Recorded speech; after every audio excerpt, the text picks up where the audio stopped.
Hi guys, I'm Macy. I'm seeing quite a few familiar faces, which is awesome. I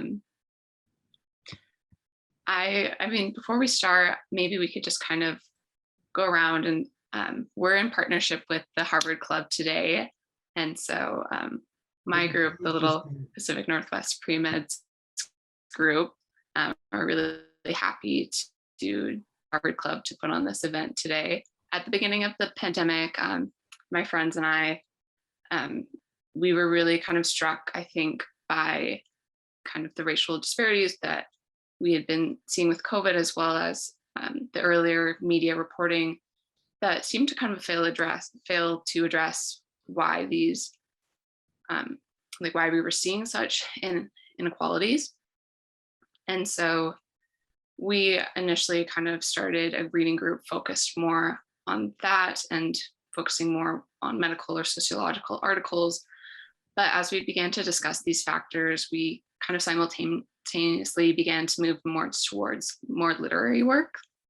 And one of the first kind of pieces that we read and discussed was Martha Nussbaum's Poetic Justice, which is focused on the relationship between the literary imagination and public life. And so while Nussbaum taught us that literature and the literary imagination can cultivate the reader's own public imagination, we began to wonder how literature might enable physicians or pre-medical students like ourselves to project ourselves into the lives of patients in order to steer more equitable healthcare policy. And so we're a pretty small group, but we range from a senior in high school, August, to young professionals as well. And so this fall, we've transitioned to more of a speaker series to further develop our own medical and moral imagination. And we're really honored to have you with us this evening. Well, thanks for having me, and thanks for the background information. That's terrific. The more imagination, love that. Favorite subject. Yeah. If it helps at all, when my book came out, the Secretary General of the UN, he has a big team, and the UN is featured prominently in the book. And half his team were like, okay, this guy can never work for us again. Because I'm a consultant, I come in, I come out, come out. This guy, based on this book, can never, he makes us look bad, he criticized us, never for us again. But another half of his team said, every entry-level humanitarian, this should be a must-read. We should hand this out to everyone before they go to the field, before they go on mission, when they join the organization for the first time. It should be a must-read, required reading. And I was like, great. That debate, the fact that half hated it and half was like, required reading, I was like, I did my job. I did my job. But the argument for reading it to get a sense of what it's like to operate in a humanitarian theater, how it's like to be a humanitarian, and how the interplay with beneficiaries, as we call them. I wanted to give that perspective in there. And there's some universal truths there in terms of, I guess, doctor-patient relations. And when you're a humanitarian, you really are a doctor and they really are patients. And you wield all this privilege, and these people are so vulnerable and so pissed off about being vulnerable, and you have to navigate that. So yes, it's great that your group is interested in these issues, and you guys have a moral compass. Not always a given, not always a given. All right, I'll go ahead and give a author intro today. So good evening, everyone. My name is August Hunter, and I'm a senior in high school at the Overlake School. Tonight, I'm given the wonderful task of introducing our guest speaker, Dimitry Elias Léger. He was born in Port-au-Prince, Haiti, and lived between New York City and Port-au-Prince during his formative years. He has a bachelor's degree in journalism from St. John's University and studied international development in the public administration program at the Harvard Kennedy School. He went on to become a journalist and worked as a deputy editor of the Source magazine and a staff writer at Fortune magazine. the Miami Herald, and MTV News. In 2005, Léger was awarded a Global Leadership Fellowship from the World Economic Forum. He has also appeared in the New York Times, the Washington Post, the New York Observer, and the Face magazine. He was also an advisor of the United Nations following the 2010 Haiti earthquake. In 2015, Léger published his debut novel, God Loves Haiti, a story set in the aftermath of the 2010 earthquake in Haiti that revolves around a love triangle, Natasha, her president husband, and Elaine. Natasha is determined to find Elaine, whom she believes may have died amid the destruction in the story of tragedy and romance. Please give a warm welcome to Dimitry Léger. Thank you. Good job. Hi, everyone. My name is Lisa Olmos-Deku, and I am an ophthalmologist. I'm an associate professor of ophthalmology at University of Washington here in Seattle. And in 2010, I was living and working in Miami when the earthquake hit. And so I was particularly touched by your work. I'm honored to have been invited to co-moderate this evening. Working together, Macy, August, and I have compiled a list of questions that we'd love to ask you and get your comments on. However, we also want to make sure that we include all the members on the Zoom call and that everyone has a chance to participate and that we keep it open. So everyone, please jump in. I'll go ahead and start, and then we can let it flow organically. We did want to start with an excerpt from your work. Okay. So I'll go ahead with that. Excellent. I was taking a bath, the boy said. Mama was telling me a story about why I should stop playing with the big boys across the street. Then Gudu Gudu came. It was loud. I couldn't hear her voice anymore. I couldn't hear anything but Gudu Gudu, Gudu Gudu, Gudu Gudu. The room rocked back and forth, back and forth. Mummy wanted to hug me. Then the ceiling came crashing down on her. In mid-sentence, she disappeared. All of her except her hands. It was strange. Her fingers continued to stroke my shoulder. I pulled her hand away and climbed out of the bathtub and walked around the pile of debris that filled the room. I apologized to Mama for walking over her. After one last look to see if she would climb out of the pile of cement. Don't laugh. You don't know how strong my mother was.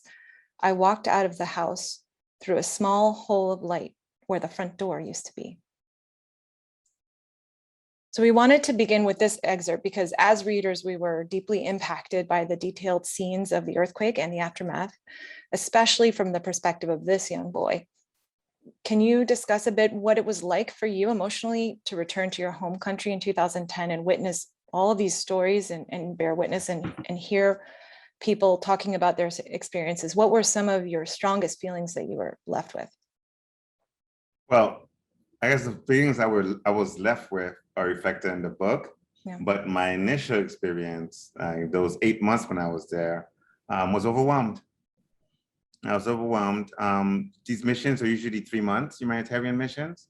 You cycle in 3 months and they bring in a fresh group to take over for 3 months at a time, because the system knows more than 3 months is too much, particularly in the immediate aftermath of the earthquake. I went to Haiti a week after the quake. It happened on Tuesday. I was hired on a Sunday. I quit my job on a Monday, and the following Tuesday, I was on a plane to Santo Domingo and then a bus to Port-au-Prince. And I was supposed to do just 90 days, 3 months. And it was extremely overwhelming. And it's 3 months straight, no days off. Now we're delivering water, we're delivering medicine, we're delivering advice to the government officials, we're delivering food, and I'm promoting awareness. That's my job. Is talk to the press, to get the press to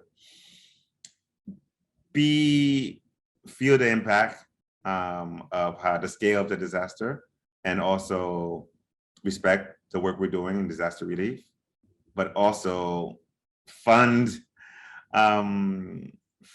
give us the funds we need for the scale and the long road ahead to rebuild this country. It was supposed to be 90 days. I was fried after 60 days.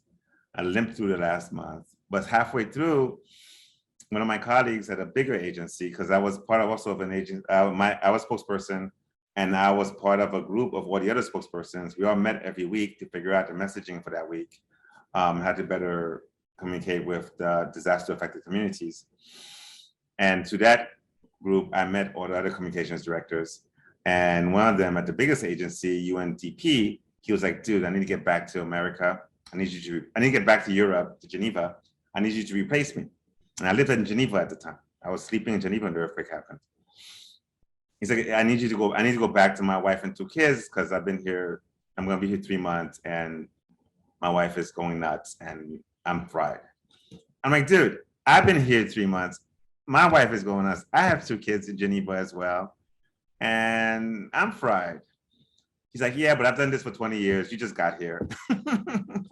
Stay another 3 months and I'll make it worth your while. I'll give you another contract in Geneva. And I said, okay, fine. But that second 3 months I was useless. My assistant did all the work. I could barely get out of bed. It was too much.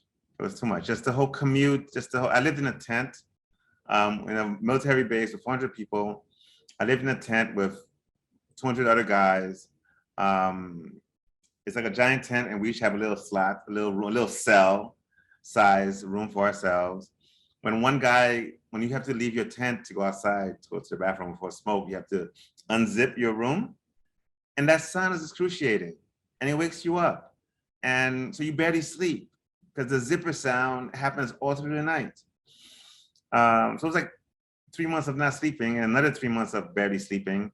I'm sleeping in a tent.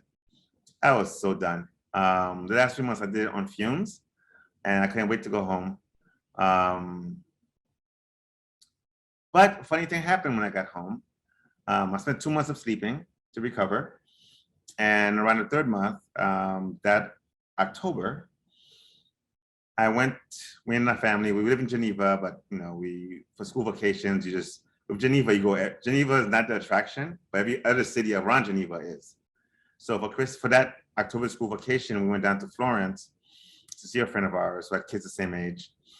And she had just gotten divorced because she got caught cheating. And it was kind of a funny story. And I was like, oh, you know what? I found my novel. I kind of found a novel when I wrote an op-ed in the New York Times on the 3-month anniversary of the earthquake. They asked me to write what it was like to be there what was it Haiti like 3 months after the earthquake? And I wrote a little op-ed about going to visit my family home, my home, in Port-au-Prince, in the epicenter neighborhood of the earthquake for the first time. And it was a bittersweet story.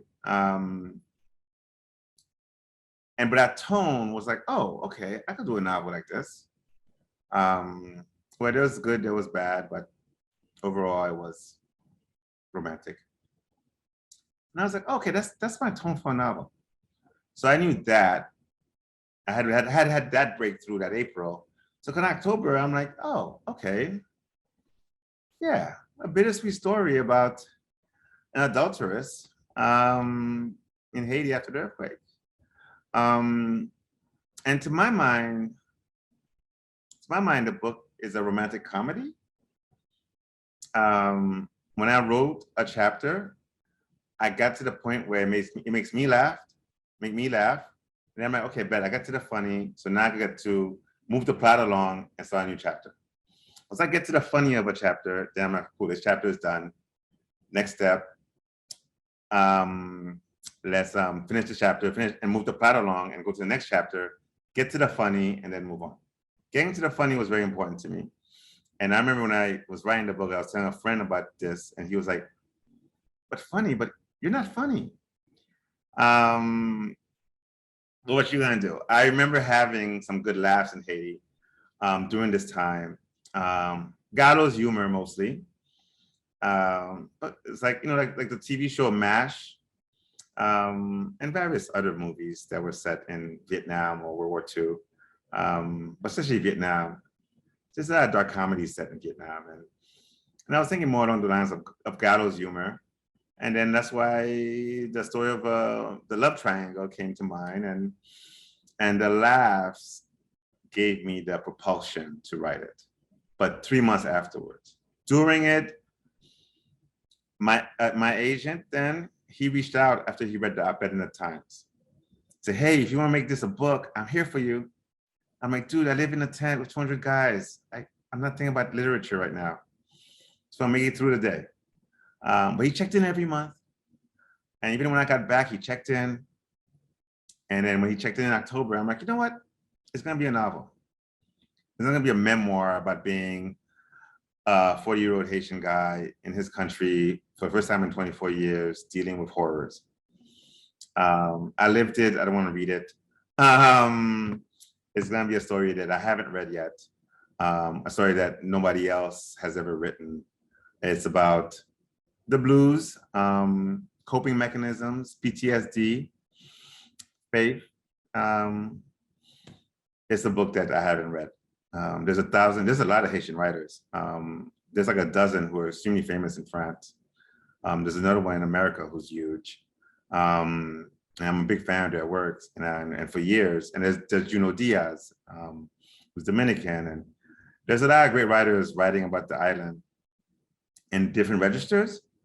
And I needed to find my lane, and my lane, the earthquake and the intense suffering I saw, and the laughs I saw, the laughs I had, the laughs I saw, that what stayed with me when I got back. The routines, the regular life stuff. And also I became fascinated with the life of the president. I caught a glimpse of his life. I met his daughter once. And when I met his daughter, it put his life in perspective to me. And I was like, oh, he's actually a human being. And because even me and my colleagues only spoke about him like, this incompetent, overwhelmed, terrible manager. And when I met his daughter, I'm like, wait, he's actually a human being. How's about that? How's about I contribute that to the canon? In the Haitian literary canon, no one's ever written about a Haitian president and humanized them. And that challenge spoke to me. Another question for you. As aspiring medical professionals, one part of your novel that really stood out to us, I think you mentioned earlier, was the entrance of the foreign aid workers and the personnel after the earthquake. Alain worked alongside the aid workers to secure the necessary items for the community. And I just have another excerpt from page 47. And he had to collaborate with and to glad hand and fake a condescending, look at these poor unlucky Haitians, aren't we noble nod with a fake Canadian or haughty Frenchman or perky American in charge. But it translated into supplies for the families of Park Pigeon. As we enter these spaces, we aspiring medical professionals and potential caretakers of our most vulnerable members of our community enter these spaces in need as people in positions of privilege. What do you see, or what advice would you give as the important aspects to providing aid without evoking all these feelings? And how do you approach someone who's experienced this kind of profound tragedy with grace? Wow, that passage was harsh. And look, I'm one of those people, I live in Switzerland. I lived in the nicest corner of the world, most untouched, unsullied, wealthiest, safe. Even Hitler couldn't touch Switzerland. I mean, that's how nice Switzerland is. I mean, Caesar, when he was emperor, vacationed on Lake Geneva. And I gave that up on a drop of a hat and went down there. And once in a while, there'd be a Haitian guy who would ask me for money. And I'm like, no. And then he'd be like, you're wasting your time here anyway. You're so useless. You're white. And I'd laugh. I'm like, I just delivered a crate of like 10,000 tampons to a refugee camp. What have you done for the women in your family during this disaster? Then he'd be quiet. there isn't an easy answer. There isn't. Grace is in the doing. Grace is in the doing. The book is cute. The hardest thing and the most important thing I'll probably have ever done in my life was showing up and delivering the help for 8 months in Haiti. The book that came afterwards, the wiki page, all those things are secondary. The grace is in the doing. The grace is in showing up. Because you could create a amount of humility in the discomfort. The scene in the book where the doctor is bandaging the woman and he's cheerful and trying to be upbeat while she's like freaking out. His upbeatness, his dedication is the best you can do. We were overwhelmed. We had to drink ourselves to sleep every night. But by 7 a.m., we're behind our desk organizing that week's drop, that day's drop, coverage of that day's drop, and security for that day's drop. We were dedicated, and the UN sent its best people to Haiti after the earthquake. So these guys had been in Somalia and Sudan and Iraq. They've been to tougher theaters. So I was new, so Haiti was my first theater, and I was like, oh my God. They're like, man, this ain't nothing. And then later on, I got to Africa, and I was like, oh yeah, Haiti's a vacation. Haiti's a vacation. Haiti after the earthquake, 200,000 dead, a vacation. Haitians live on like $2 a day. No, you go to a continent where everybody's on $1 a day. $1 a day is insane. And then you have this, you have the religious conflicts, you have the different language conflicts, you have the subjugation of women. You have the thing where you could have multiple wives. You got a thing where 18-year-old women have 4 kids already. You get exposed to that, you're like, yeah, Haiti's nothing. It's a Western country. Haiti is terrible in comparison to the US and its neighbors, but man, there's tough theaters out there. And what I saw from the other professionals, the experienced people who do this, because I was a consultant popping in and out. There's people who do this like year in, year out. Like my boss, he did 3 years in Haiti. No, the grace is in the work. The grace is in serving the people. The grace is meeting their hopelessness and their rage and their sense of vulnerability with positivity, being relentlessly constructive. You do that every day, no, you earn your keep. Being relentlessly constructive in the face of nihilism, anarchy, depression, rage is the job. And when you show up with the UN, you have the blue helmet or the blue t-shirt you wear, the blue polo and the blue vest.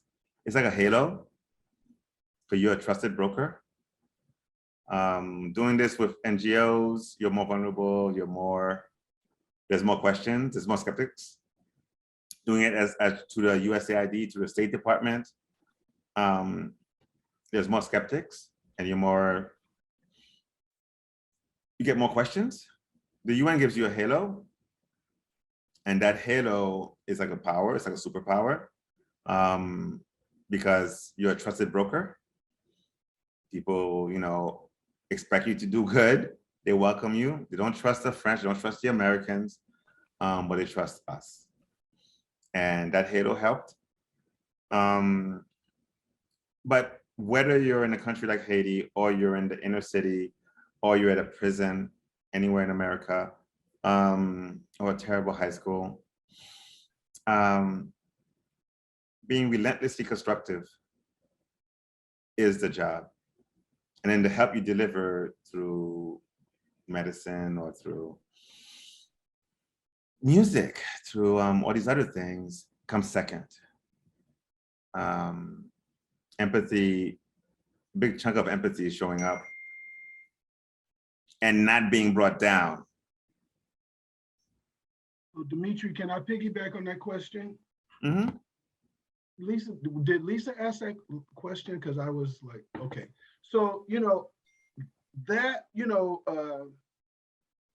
so I watched some interviews to prepare for this, and you know, let me say this: I met you in the gym when you had dreadlocks all the way down your back, right? It's true. When you were young, and we both had two little babies, and August was, you know, a little baby, and so serendipitously, she met you back there at Harvard. We used to always run into each other, And we're still putting up 2 plates.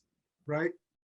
I got 4 now, so I got you beat. I got 2 of each. But you know, it's interesting that you comment that your friends were surprised by your humor, because even though you were like winsome and gregarious, I didn't get that part of you. And the other part is that you're very humble, because you never shared your accomplishments. And now that we've both moved on, I'm surprised that we have friends in common, world-class authors, you know, on a global scale, and you were very humble. You never ever mentioned your accomplishments, right? Which I just wanted to put out there. I mean, I think it's related to my question. So as I think about humor, you know, when you look at the literature in American medicine, there's a very profound criticism of gallows humor and medical education, and in particular fields of education. But it reminds me of a situation when I was a high school student and I studied French. And for some reason in my French class, we had a field trip to Tecate in Baja, Mexico. And we had to do this stupid, what do you call it? Where you go around and try to find different things in the city. What do you call it? Scavenger hunt. Scavenger hunt. And so our scavenger hunt took me to the funeral parlor, which was about the size of a studio apartment, and there was a dead body in there. So we ran in there and there's a body sitting there, right? And it looks like somebody's living room. It doesn't look like what I've experienced in the US as a funeral parlor, where everything is sanitized, whatever. It's like the desk in the center in front of the desk is a coffin with a dead body in it. And I'm in high school, okay? So as I read this book and think about how our medical establishment, the way we practice medicine and deal with death and disease and illness in the US, which puts a distance between the realities of being a human, because death and illness and disease are a part of life, right?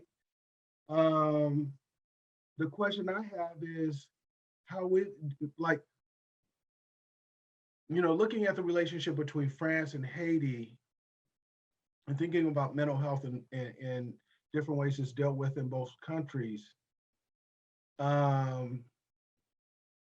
is this humor really kind of healthy for people who don't have the benefit of distancing themselves from some of life's most, you know, I don't want to call it the ugly, the underside of life. You understand where I'm coming at? Yeah.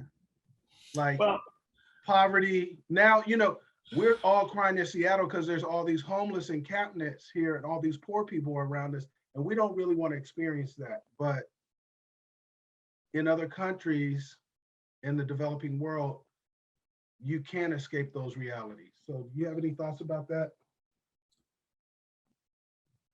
great question. The answer there is the role of art in our lives. It's a piece of art first and foremost. And literature as art, literary fiction, has to entertain. Its first job really is to entertain. And then its second job is to move you to tears, to anger, or both. And to a laugh, ideally. In fact, when I tell people, most of my friends are journalists. I was a journalist for a long time. And all journalists aspire to write a novel someday. It's in the progression of things, it's pretty much the last thing you could do as a writer. And I'm like, dude, if you want to write a novel and the transition from being a journalist to writing a novel, the number one quality, the number one skill you have to cultivate in the story you're telling is humor. What separates a nonfiction from fiction? Great nonfiction is extremely humorless. And great art somehow finds humor in the tragedy that is mankind. Shakespeare was hilarious. The best Shakespeare is really, really, really sad and really, really, really funny. If you're gonna write fiction, it has to be funny. And if you're writing fiction about anybody, anything, to me, it has to be funny. Because it has to be distinguished from the New York Times, it has to be distinguished from textbooks, it has to be distinguished from PowerPoint presentations. It has to entertain. So that's the first step there when it comes to the role a piece like this has to play in the lives of people who have very, very serious jobs. Now, if you have these very, very serious jobs, you still need the arts in your life. You still need the music, highbrow and lowbrow music. You need movies and you need novels. Culture has always, the arts have always been a place for the wise and powerful to entertain themselves and also reflect. And also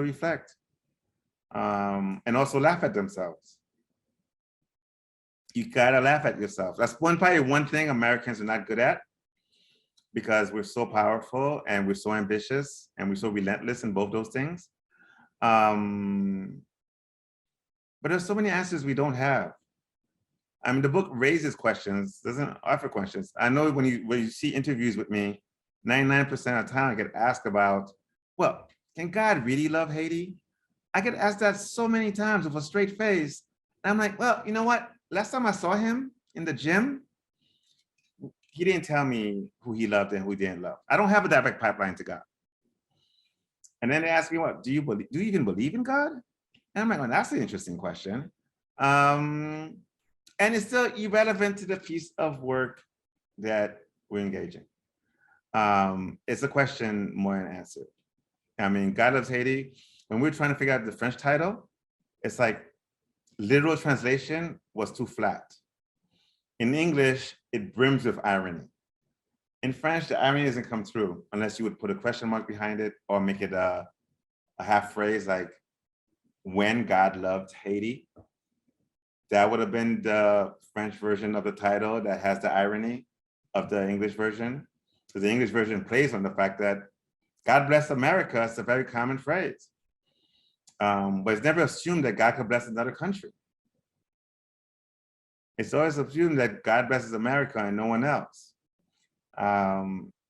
No, even the most cursory glance of the Bible suggests, well, you know, God kind of likes everyone. But to the American imagination, it's never occurred to them that God could love somebody else other than America. So part of the title was tweaking Americans for their relentless, you know, faith in their uniqueness. When we're just one of many countries, we're one of 195 countries. We're very good at some things, very bad at some other things. Everybody has their strengths and their weaknesses. We're part of a community of countries.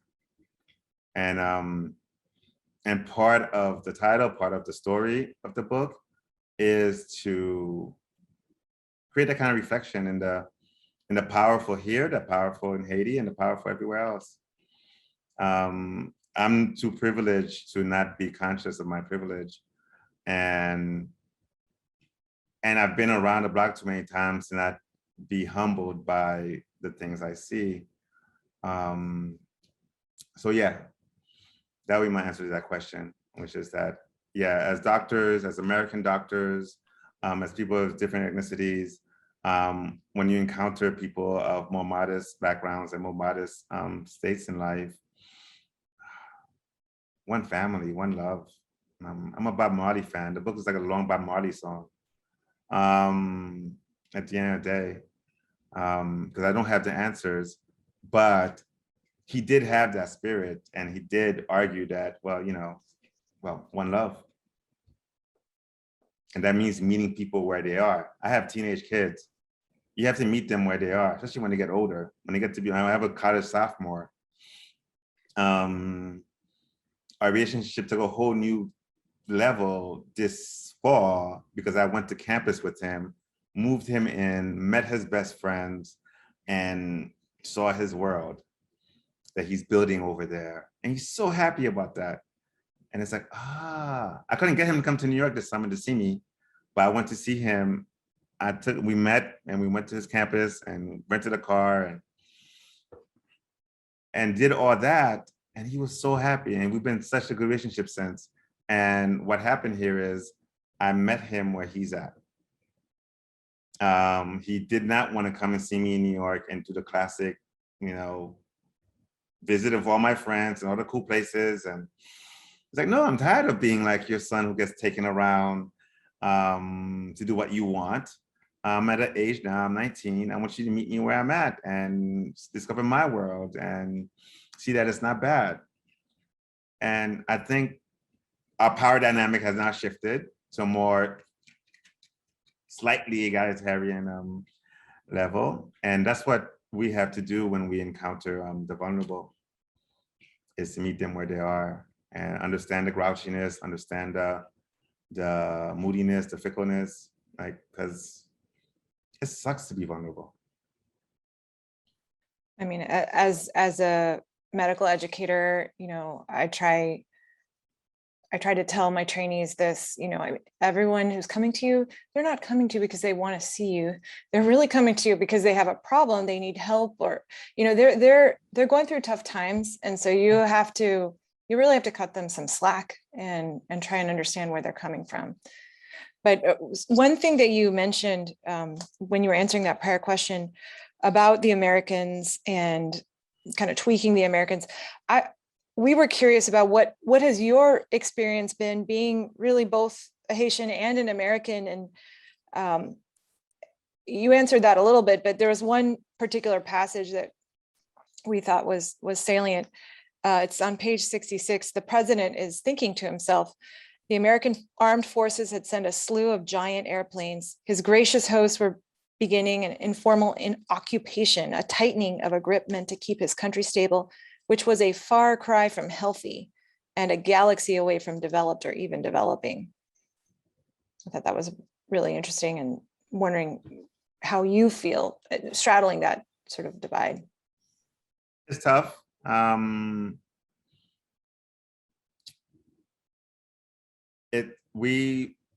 America is about 200 million people. Western Europe is about 250 million people.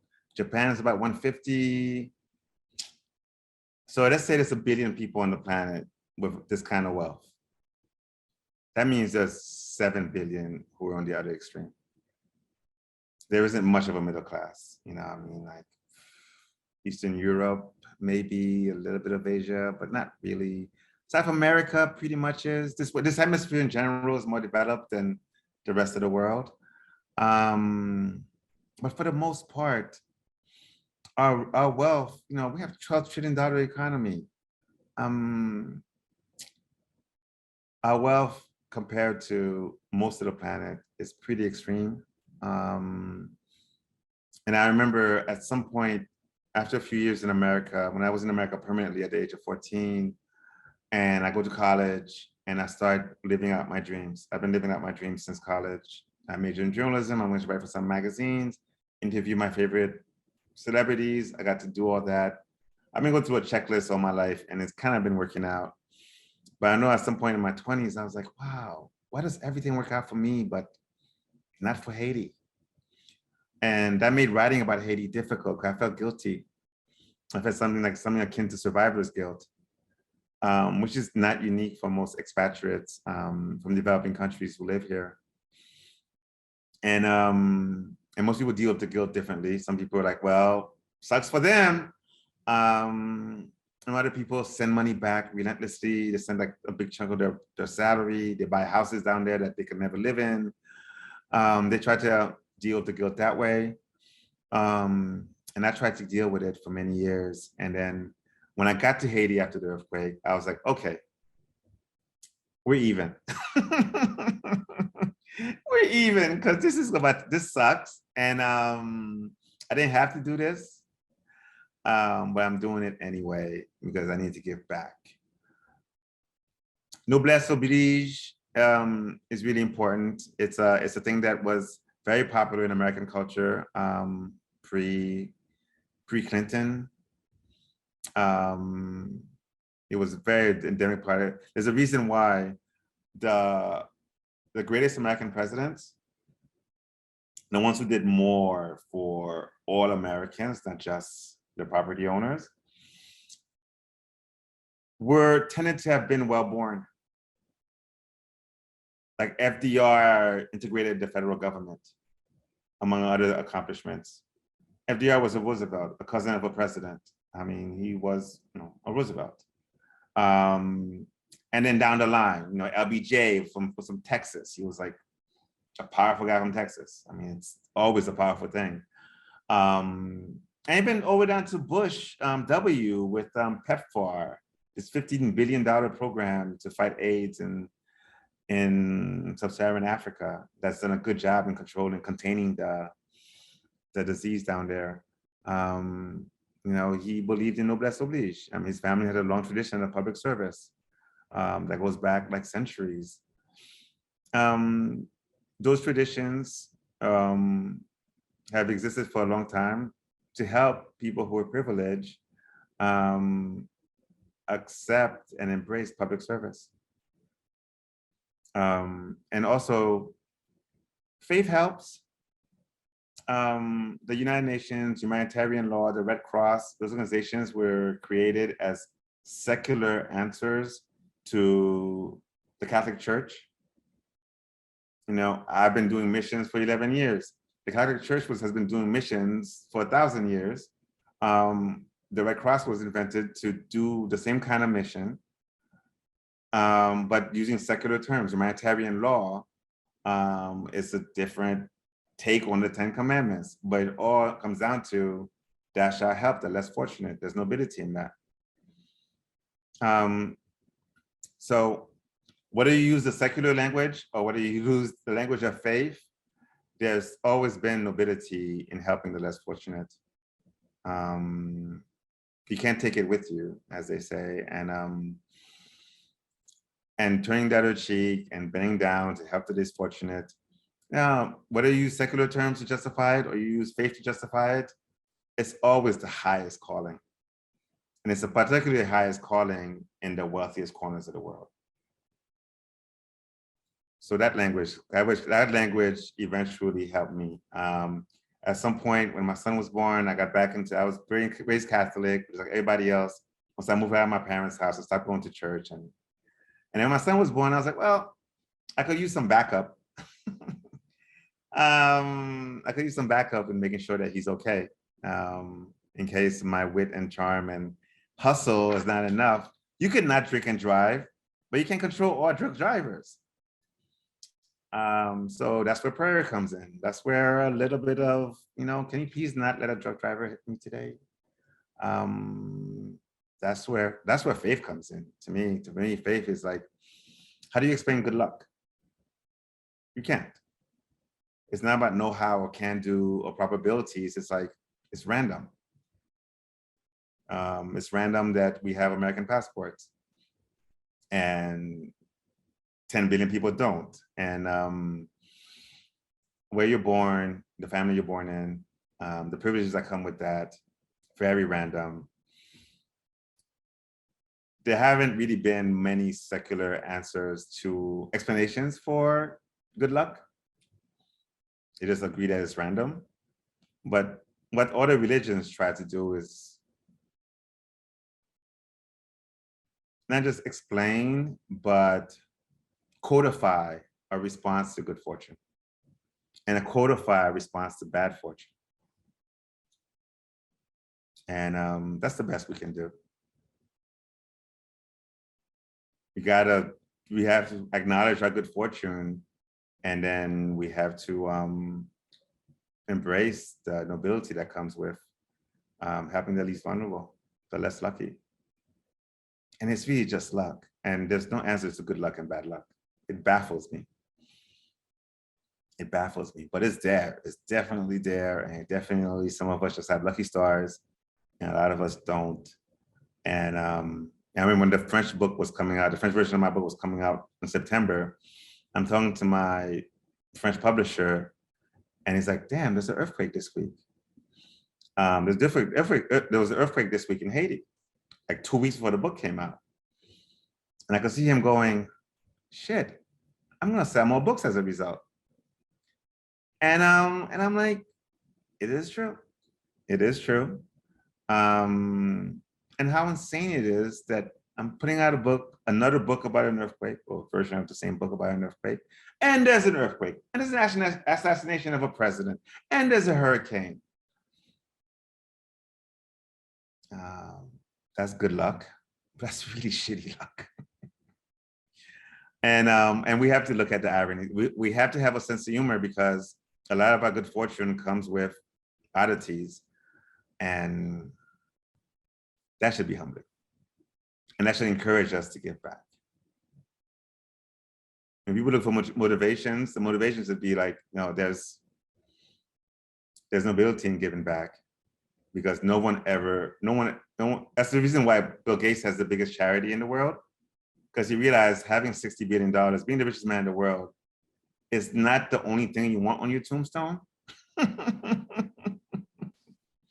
And that's a good example to go by. I love the Carlos humor coming back into.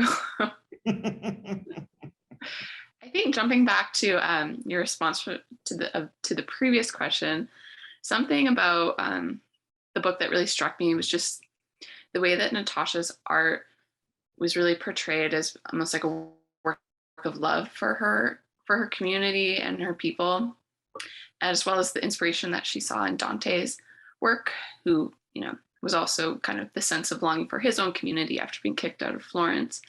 And I think just kind of hearing your earlier response, I think all of us here can agree that your book is a form of art and a form of love for your own community. I was just kind of curious, like, what that whole process of writing really felt like for you, like, you know. It was awesome. It was awesome. It's the most fun part of the whole literary process. And I knew to make sure to enjoy it, I knew the back end. Once you write the end, and then you have to send it to your agent, and then he has to find a publisher. And then, you know, the stars align and you get a publisher, then you publish, and you hope the New York Times likes it. Every step of the way after you press the end is fraught with anxiety and out of your control. So the writing part, on the other hand, is utterly under control, and it is a delight. It was a lot of fun. I cracked myself up every time. Every morning it was like, okay, how do we do things differently? And I'm driving my kids to school, and the iPod shuffled up Madonna song, and I come back and it's like, the president was a Madonna fan. How do I surprise the reader? How do I surprise myself?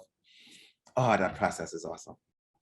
And that's the best argument for writing fiction versus nonfiction, and I wrote nonfiction for a long time, is that the president could be a Madonna fan.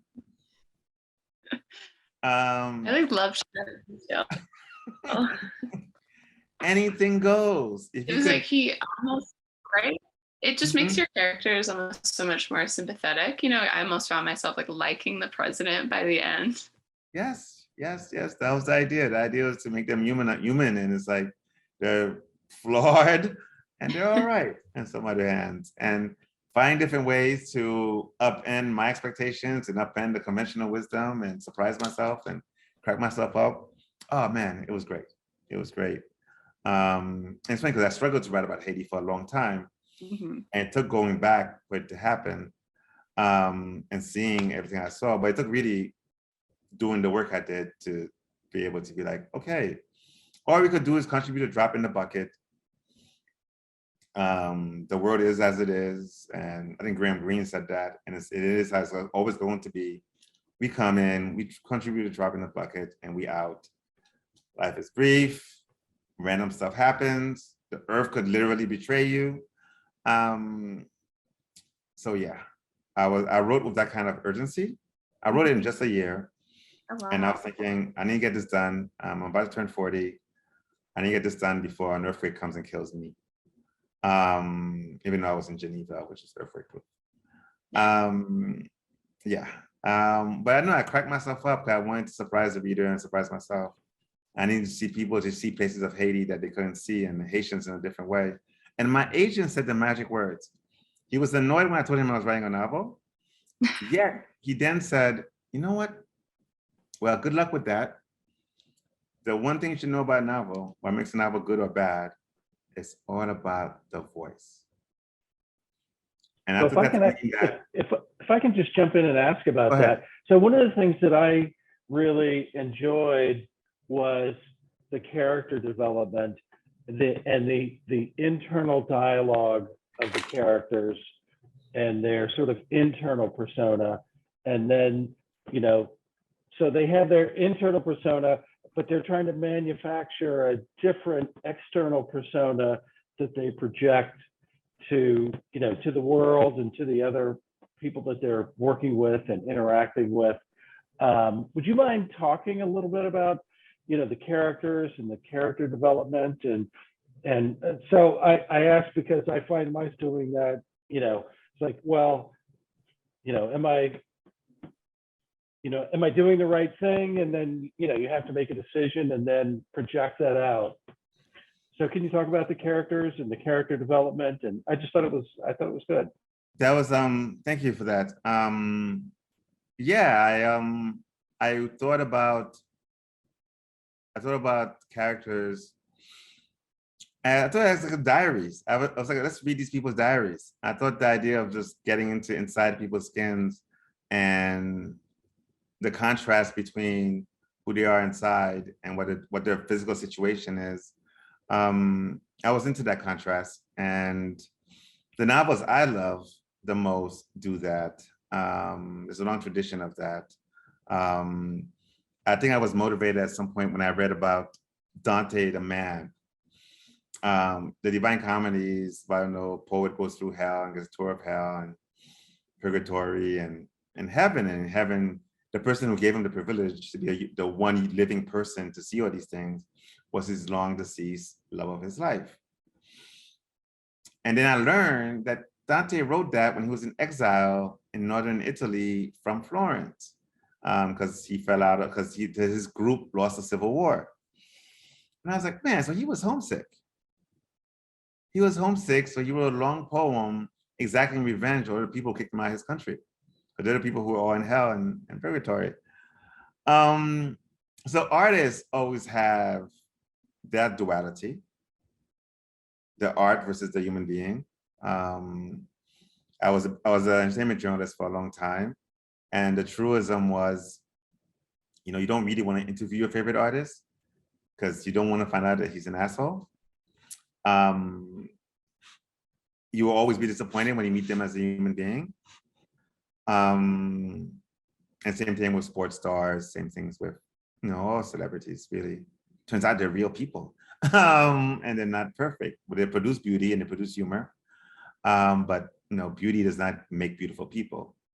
People make beautiful things, but people can be beautiful all the time and can be bad all the time. People fall in this. But yeah, so I wanted to capture that complexity. I got into the characters. I got into their journeys, their voices, and ran with that. And one character, I've been told, sounds a lot like me in real life. And the other one was like the 6-year-old guy who was overwhelmed. And Natasha, you know, Natasha was cool. Most people wanted to Alain to be the guy who wins her hand. And then when the end came to me, and I wrote that in the whole big long flourish, I was like, oh, okay, I just want to screw everyone up. And I went with that. I really wanted to approach the characters as if you were reading the diaries.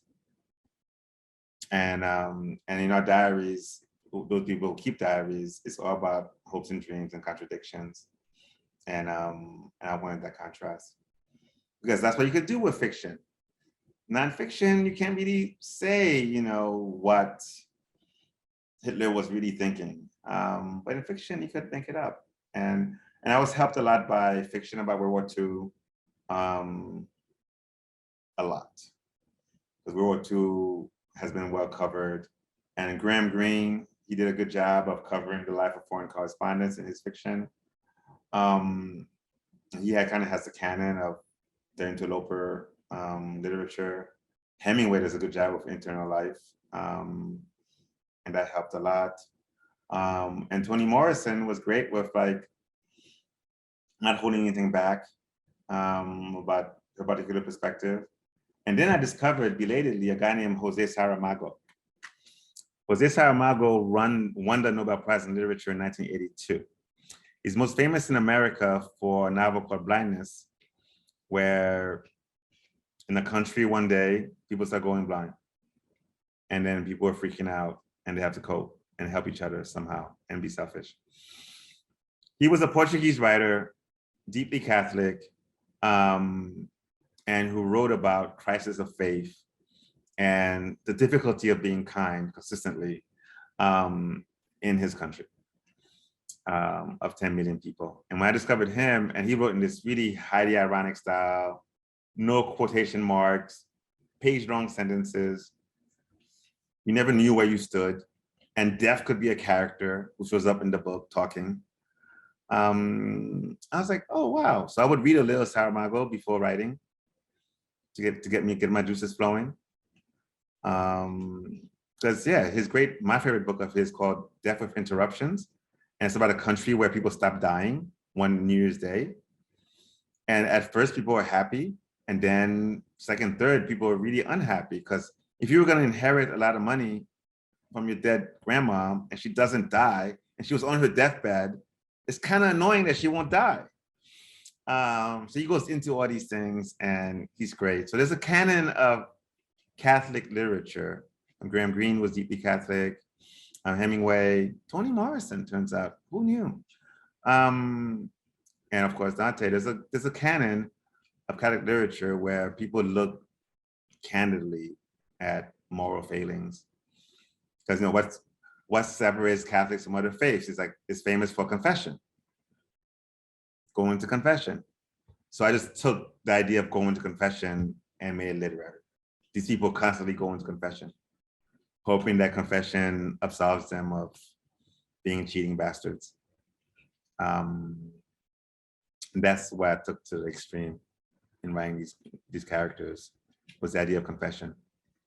But I was really guided by Catholic literature, and particularly another novel that was influential called The English Patient. It was turned into a movie, won a Gang of Oscars, written by Michael Ondaatje, who's from Sri Lanka, but he's been living in Canada forever. So he's Sri Lankan Canadian, like I'm Haitian American. And that novel does a good job of looking at people trying to find love during the end of World War II in northern Italy,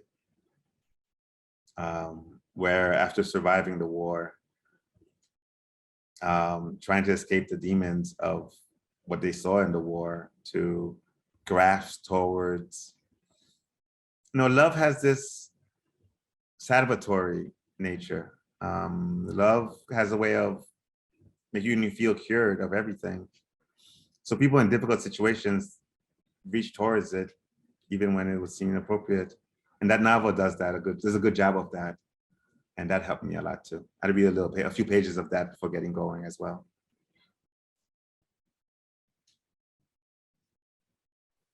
Well, we've reached 7 o'clock. That flew by. Just it seemed like a minute or two. This was incredibly inspiring. Does anybody have any last questions or thoughts? I'm in no rush, so please. One question I had was, Who are you?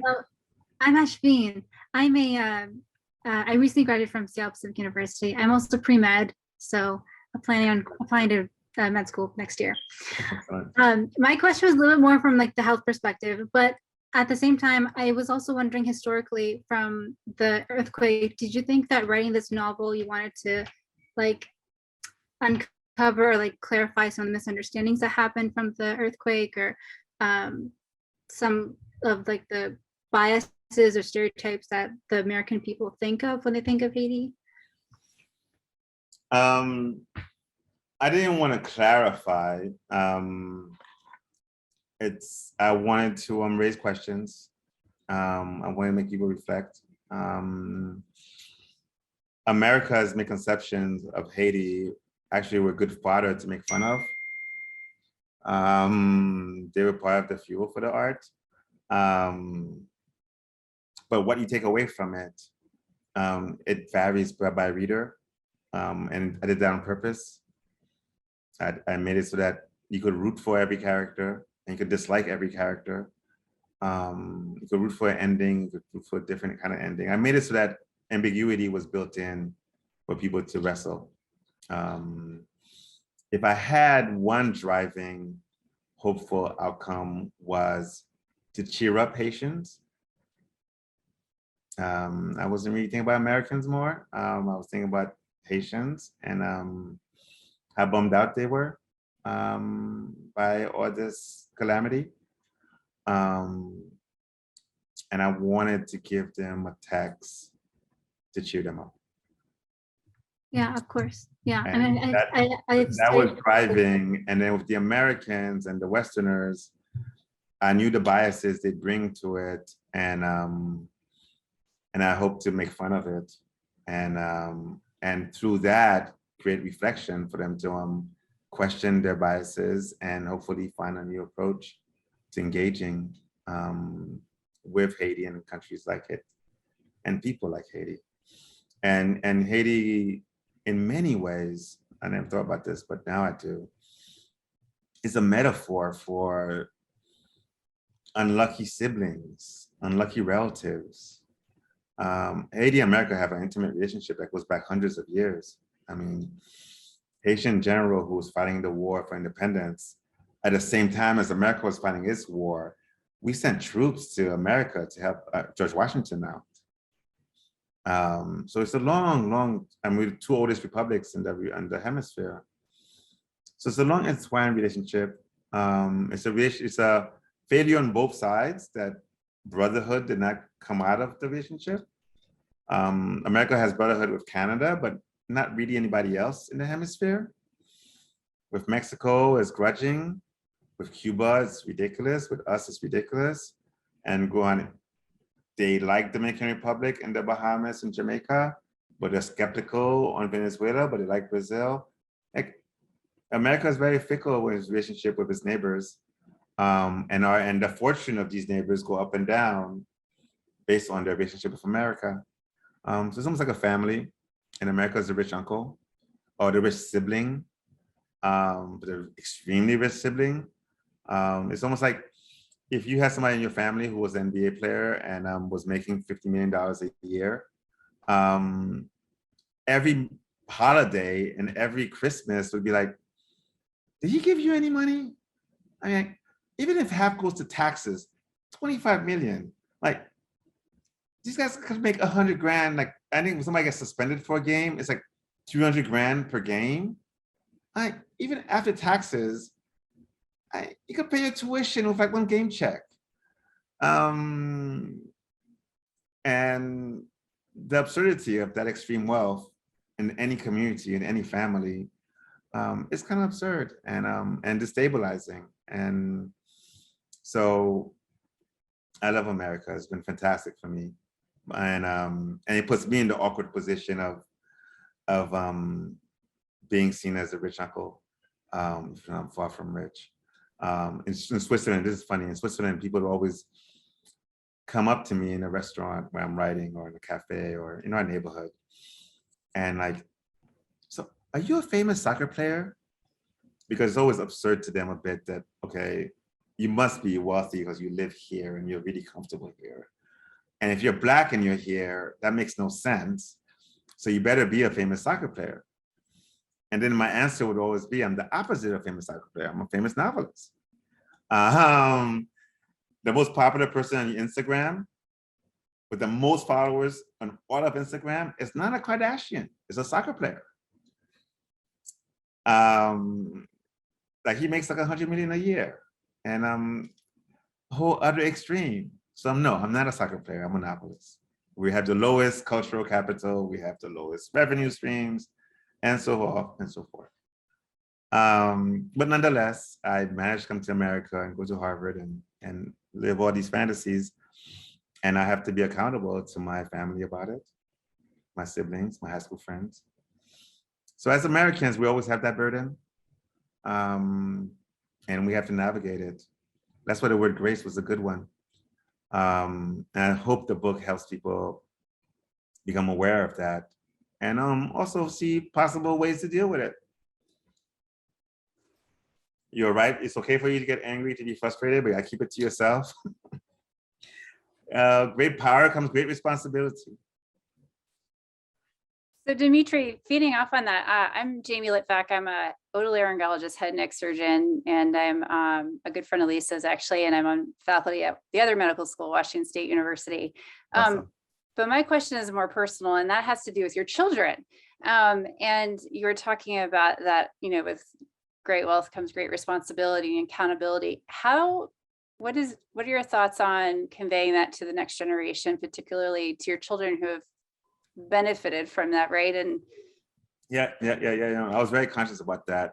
My wife is Swedish, so she's not Catholic. She doesn't share my faith, and she doesn't share my roots and my journey. From the extreme, she comes from a place that's even more privileged than America. But fortunately for my kids, she let me shape the kids' values. And very early on, every kid is different, but very early on, my son was taller than average, was better at everything than my son was 4 years old playing soccer with 6-year-olds and running circles around them. And for some reason, he was alpha in everything. And very early on, that gave me an opportunity to talk to him about great power means great responsibility. I wanted him to be kind to the nerds, be kind to the short kids, not allow anyone get bullied around him. At one point when he was 6 or 7, a couple of Dutch kids were racially abusing the only other Black kid in the whole school, mixed kid, who was Dutch too. And I got wind of that, and I'm like, Sydney, did you do anything about this? He's like, no. I'm like, well, you have to. You have to make it so that you have the greatest cultural capital for the schoolyard, which is you could beat anyone up, and you're the coolest kid in school, and you come from a good family. You have all of those things as assets. You need to use them to punish these bullies and to give a zero tolerance policy in the best possible way that 8-year-olds understand. You abuse him, I won't speak to you. I won't be your friend anymore. That's the greatest thing. That's the meanest thing you could do in the schoolyard he could do.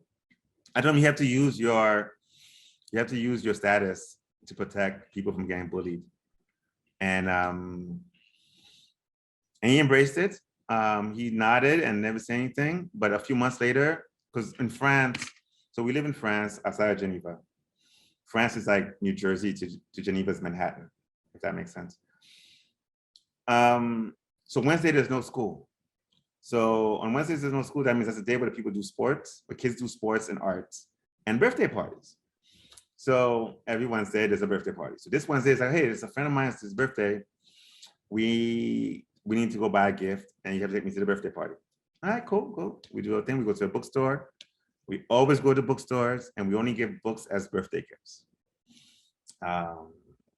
Like this weekend was his best buddy's birthday in school in England, and he's like, I want to, can you send me some money so I could buy him a gift? And I'm like, how much you need? Like 300 euros. I'm like, no, go to the bookstore. That's our tradition. We give books as gifts. That doesn't change. You're not buying him champagne because you're 19. Like, no, bookstores. But anyway, he asked me for to take him to his birthday party with his new friend. All right, cool. Go to the bookstore, get a gift wrap, nice book. We go to the friend's party, and he must have been like the least cool kid in the entire school. His birthday party was him, his sister, and a random cousin. No other kid from school. But Sydney insisted on going. I'm like, all right. you're not just making friends with the other rich kids, the other great athletes, the other handsome boys. No, you're making friends with everyone, even the kids who are anonymous but decent. And I think a few last semester at school, he told me a friend of his gave him a gift for his birthday, a jersey or a basketball jersey. And he told me about the kid. A kid is apparently some kid in his class who's handicapped. But Sydney somehow makes an effort to make sure he comes to the parties, even if he has to carry him on his back because his wheelchair can't come in. And I'm like, okay. He looks out for the little guy. I did my job. I did my job. I don't know if that's going to translate to him doing the incredible work you guys do, which is actually putting your hands on people to help save their lives. I don't know. The jury's out. He might end up being a hedge fund guy. But for now, so far, so good. The values of looking out for the little guy, looking out for the less privileged, even in his little milieu, he took to that. And so has his sister, but she's always been less of a diva. He's quite a diva. So the fact that he has that muscle is a victory for now, knock on wood.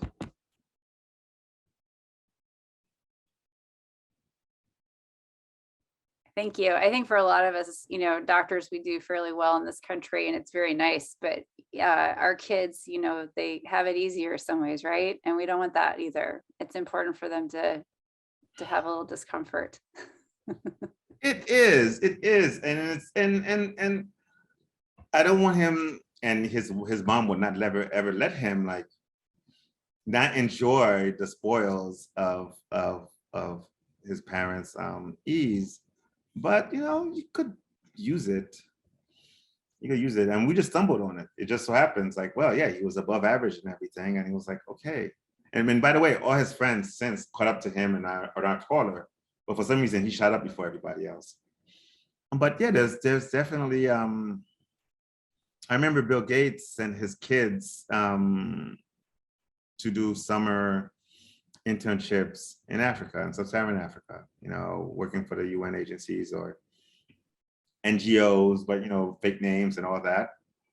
When I got to Africa, I realized why my colleagues in Haiti were like, this is nothing. And it was like, oh, okay. And another thing too, it's okay to be overwhelmed and be like, okay, I could do my part and I'm out. Like, I couldn't stay in this business longer. The humanitarian business, it destroys your marriage, it destroys your relationship, it eats at you. It's adrenaline, but it's also just, it's too much.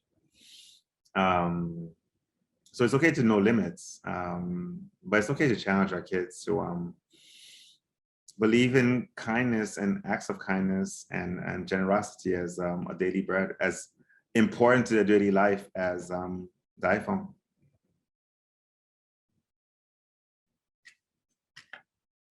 Values matter. And sometimes I think he tells me stuff to, like, you know, get money out of me, but hey, at least he knows that's important. He knows it's important. How he treats less privileged kids is really important. And I met his friends in college and I was okay, man, I see the mix and I see you continuing the tradition. And I think I had to do the same thing with his sister. But again, she's less of a diva. I think I trust her more to be more value aligned. I've had this conversation with Max.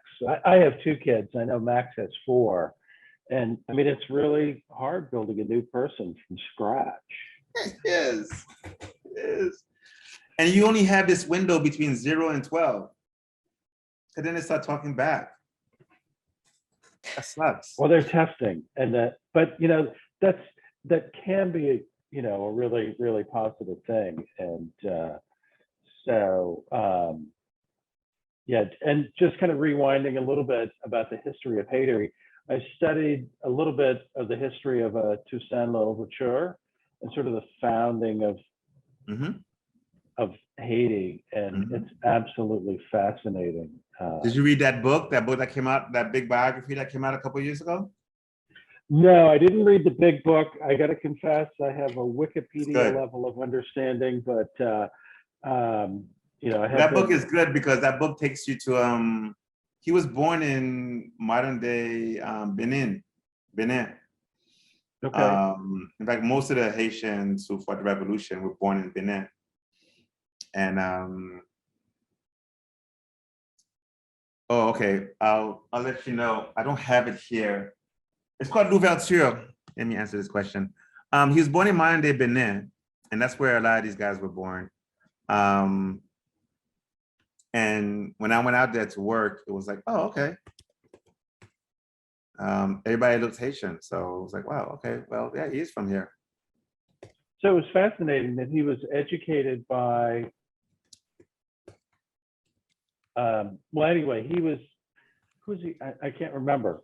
Brain cramp. But he was educated, and so you know he knew how to read and write and communicate and work with all the other people on the plantation, and so he was sort of an interface between the slave owners and the plantation owners as well as the slaves underneath. So he had that sort of understood both worlds and how to work in both worlds.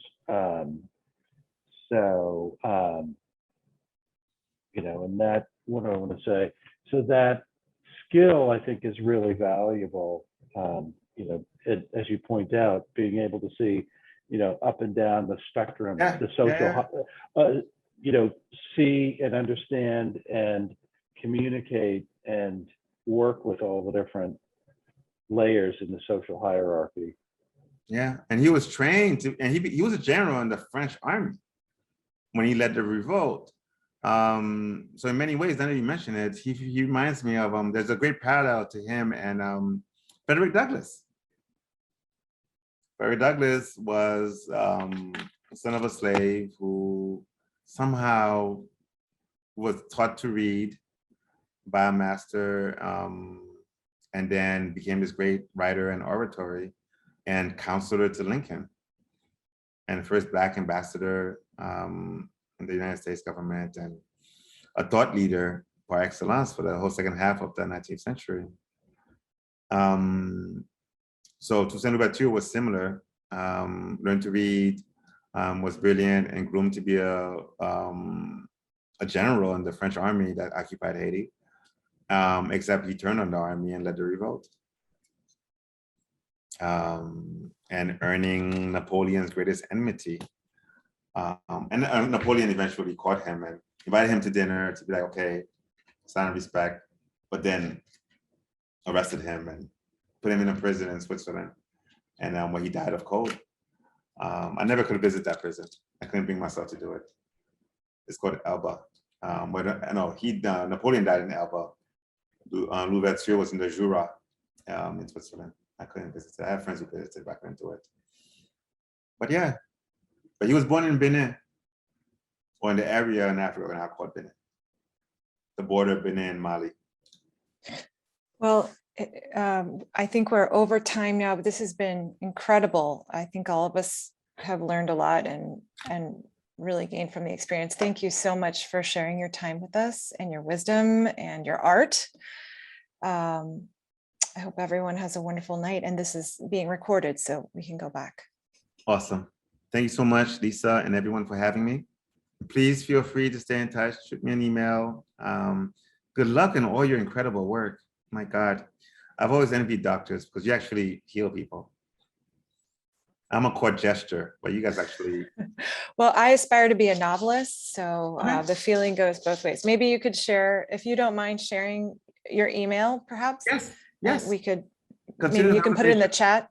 It would be wonderful. Okay, I'll do so right now. We'll continue the conversation. Let's stay in touch. And I promise Max I'd visit him someday. So. Oh, perfect. We'll all have coffee someday. That would be wonderful. Thank you, everyone. Thanks to everyone for joining and contributing. Have a great night. Thanks, guys. Good night, everyone. Good night. Bye. Thank you.